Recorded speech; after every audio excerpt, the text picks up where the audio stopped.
నన్ను మెదక్ పెట్టమంటున్నారు. అమ్మో! నాది నాకు పెట్టుకోవడమే రాదు.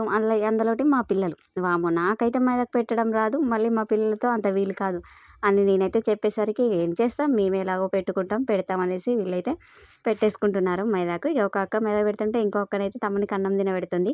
ఇవాళ తమ్ముడు అన్నం తింటేనే కదా రేపు పెళ్లి మండపంలో ఎంతో యాక్టివ్‌గా పెళ్లి కార్యక్రమాలన్నీ చేయాలి కదా ఓపికతో. అందుకే ఇలా టైమ్ టు టైమ్ తినాలి అనేసి తమ్మునికైతే తినబెడుతుంది. ఇక్కడైతే ఇక కూరలకు కావాల్సిన వేరుశనగ గుడాలు, వంకాయ టమాటా అలాగే పప్పు కర్రీ చాలా ఉన్నాయి. ఇంకా ఐటెమ్స్ అయితే అవన్నీ చేస్తున్నారు. ఈవినింగ్ వరకు అన్నీ కంప్లీట్ కావాలనేసి మధ్యాహ్నమే స్టార్ట్ చేశారు.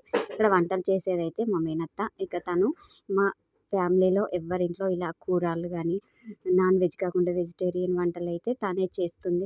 చాలా ఓపికగా, టేస్ట్‌గా చేస్తుంది. అందుకనేసి ఎవరమైనా తనకే అప్పచెప్తాం వంట పనైతే.